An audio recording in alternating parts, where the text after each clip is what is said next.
Why does discipline equal freedom? Because the more discipline you have in your life, the more freedom you will end up with. So if you lack the discipline to exercise and eat healthy, you will end up being a slave to disease. If you lack the discipline to work hard, save your money, you will end up a slave to finances. If you lack the discipline to manage your time correctly, you will end up with no free time. If you have self-discipline, if you have the discipline to save your money and work hard and invest your money properly, if you have the discipline to manage your time correctly and not waste a bunch of time, if you have the discipline to exercise and eat healthy, you will end up with freedom. I know it's counterintuitive, it's contrarian, but I've seen this over and over and over again. If you want freedom in your life, you have to have discipline.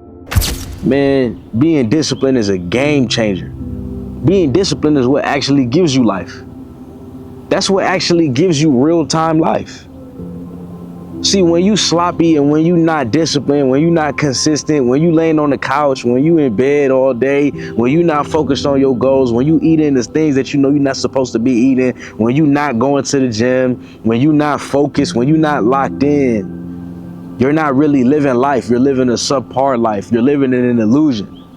That's not your full reality. That's not your full potential. That's not the life that you should be living, because it's not the life that you could be living. So is it even life to begin with? Are you truly free if you keep eating things that are unhealthy and then you know one day you'll be going to the hospital and you'll be ridden with cancer?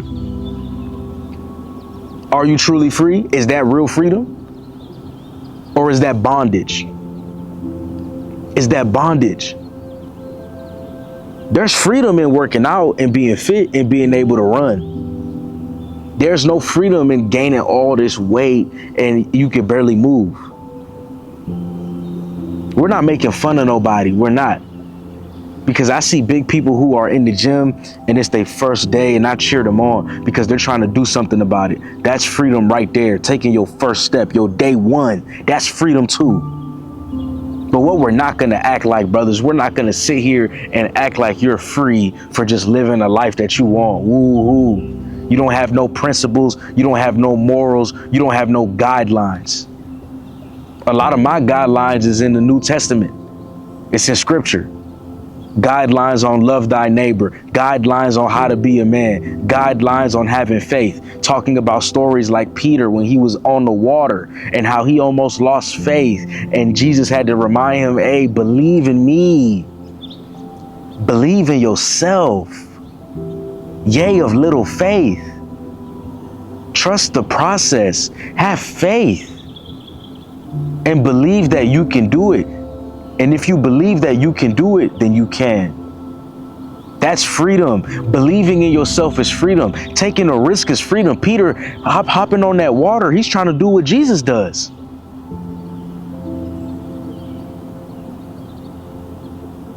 That's what made Jesus so special, that he was able to walk on water. Once people started to see miracles, people realized, oh my God, he's not of this world. He's superhuman. He's with the Father. He's one with the Father. Because look at the amazing things that he can do. Now it's Peter's turn. Of course, Peter's going to lose faith. He don't feel like he won with the Father, but Jesus told you, he taught you how to be one with God, how to be one with the Father. And now he's telling you that you need to have faith in yourself. So Peter started to walk on the water. That's a risk. But he started to walk when he had faith.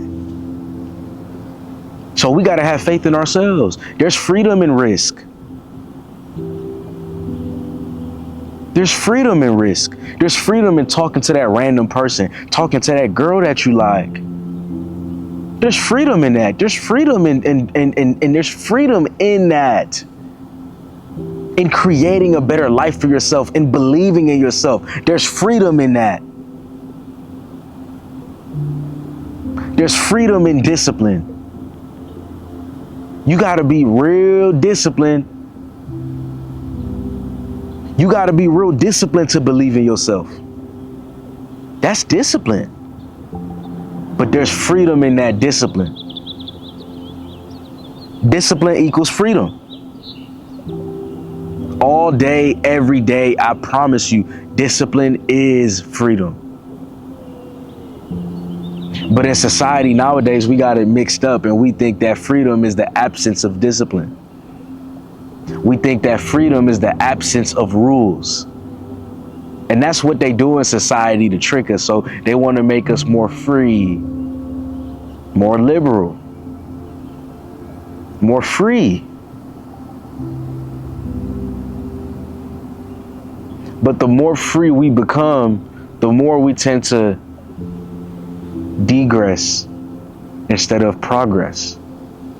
Isn't that interesting? The more free our society becomes, the more people become sad, depressed, and lost. The more free that people become, it seems the more we have problems in our society. To me, the easy fix is to go and live by a set of rules, a set of doctrines, such as the 10 Commandments. How to live your life, things to do, things not to do. And you have to do that in your own life. You have to add on to those 10 Commandments and make it 20. I command myself to go to the gym at least 3 times a week. You guys are living life with no commandments. You guys are living life with no discipline. You guys are living life with no consistency. Not realizing it's the consistency that's going to get you to the next level. Not realizing it's the discipline that's going to get you to the next level. What's that next level? That next level is life. That next level is freedom. Because when you put the work in for 5, 10, 15, 20 years and you're sacrificing the fun and you're sacrificing the partying, you get to live a better quality of life. When you're eating the boring food and you're eating the healthy food, you start to live a better quality of life. You start to feel more energetic. You start to actually live. My question is, are you living? Or are you just surviving? Are you just going through the motions? Are you just around? Are you just floating? Or are you actually living life? Are you actually alive? Are you actually alive? Most people are zombies walking around because they don't prioritize purpose and they don't prioritize discipline, which means that they'll never truly be free. They're imprisoned, they're in shackles, and they don't even know. My favorite candy is Reese's. Somebody who is more free, quote unquote, by society standards will tell me you should be eating Reese's every day. That's your favorite candy. You deserve it. But as a purpose-driven man, I'm telling myself, ooh, did I do everything that I needed to do? Have I been sticking to a diet? How's my weight looking? How's my goals looking? Did I go to the gym 4 times a week this week? 4 times a day this week? Have I been on my purpose? Okay, I have. Now I can enjoy the Reese's. Yes, I sacrificed the Reese's for a week, but at the end of that week, the Reese's tastes so much better than if I were to eat Reese's every single day.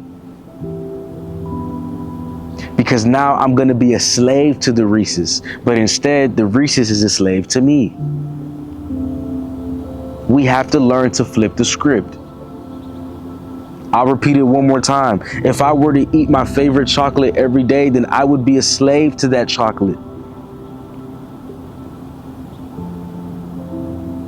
But when there's a reward system, the chocolate is a slave for me. It's working for me. I'm not working for it. We have to change our mindset. We have to change our perspective. We have to change how we see things. In order to be a disciplined man, you got to be a man on the grind. You got to be a man that's willing to sacrifice certain things that are not going to add value into your life. Can you sacrifice the partying? There's freedom in that. A person who is quote unquote free in society today would say, well, you're young, you should be having fun, you should be partying. But a purpose-driven man understands if I sacrifice the parties, I'm able to put more time into my purpose. I'm even able to rest more, to get actual rest, to not worry about dressing up or worrying about my hair or how I look or getting a haircut or, I'm not saying to not have self-care, but when you're getting ready to go out, you got to make sure you got the newest everything. You got to when you're on your purpose, you could just lock in. You still getting your haircut, but you get your haircut because you care about your self-care, not because you care about people or their opinions. You don't care about getting the latest shoes or the latest Jordans or the latest iPhone. If you can, that's great, but that doesn't control your mind. You're not doing it for that because you're free. And I want you to be free. I want you to live a disciplined life. Discipline equals freedom. I don't care what nobody else says. People won't understand it because they're not purpose driven. So when you tell them, yeah, I go without. What does it mean to go without? I go without the fun. I go without the parties. I go without my favorite chocolate. I go without listening to secular music that doesn't serve the soul, music talking about killing, murdering, sex, money, and drugs. I go without that, and I'm going within. Within what? I'm going within to a better me, to my higher self, to the person that God wants me to be, to my disciplined self. I'm sacrificing that.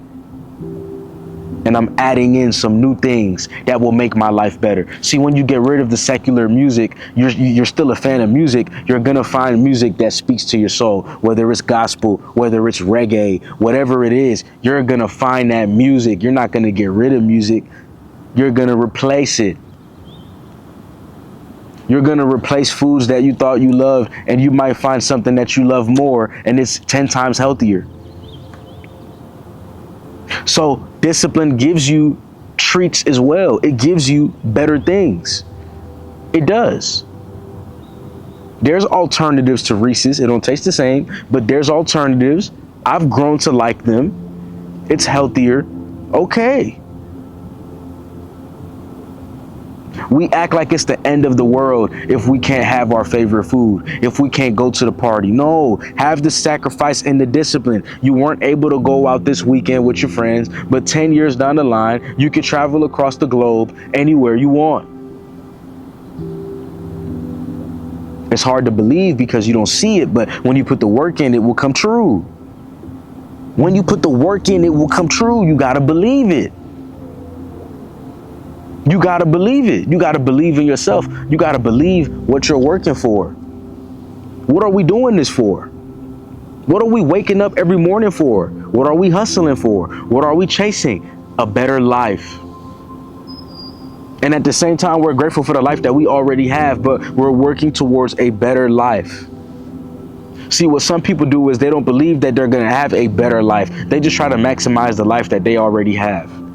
So now it's time for me to party, get drunk, have fun because I'm young and I'm dumb and I'm stupid and it doesn't matter. Instead of using their 20s and 30s to buckle down and create generational wealth and be the best versions of themselves. What I'm saying ain't hard. What I'm saying is simple. Get down, do 100 push-ups consistently and you'll see results. Get down, don't go to these parties, stop drinking alcohol too much and focus on what matters. And you'll see results. Do the hard thing consistently and you'll live a better quality of life. There's no argument. It's facts. But people don't live a better quality of life. Why, Malique? Because people don't believe in themselves. Why, Malique? Because people don't think that they deserve the good things in life. So they buy into this illusion of quote unquote freedom. But just like Peter on that water, we got to believe in ourselves. Come on. We got to believe in ourselves. I could breathe underwater. You want to see how? We got to think outside the box. I just showed you. I'm breathing underwater. Technically, I'm right. I am breathing underwater. The water is above me. I'm breathing under it. Just because you don't see it when I say it doesn't mean that it can't come true. Doesn't mean that there's not a way. I believed in myself because I knew it was going to happen and I knew how I was going to do it. I didn't need you to believe in me to make it happen. I knew I had the water. I knew I was going to put it over my head. That's a small example. What am I trying to say? You know you're going to become one of the greatest men to ever walk the earth. You know you're going to become one of the best purpose-driven men to ever exist. You know that you don't need them. You don't need them to validate it. You don't even need me to validate it, because you believe in you. You believe in yourself. You believe that you can make it happen. It's all about having faith. It's all about trusting the process. It's all about becoming 1% better each day. It's all about being on your grind. Trade in the weak stuff for the discipline. Trade in the weak stuff for the tough stuff. Trade in your lower self for your better self. Trade in your lower self for your higher self. Trade in the pleasures of the flesh for the pleasures of the spirit. What are we working towards? What are we working towards? What are we doing this for? I'm not doing it to stay the same.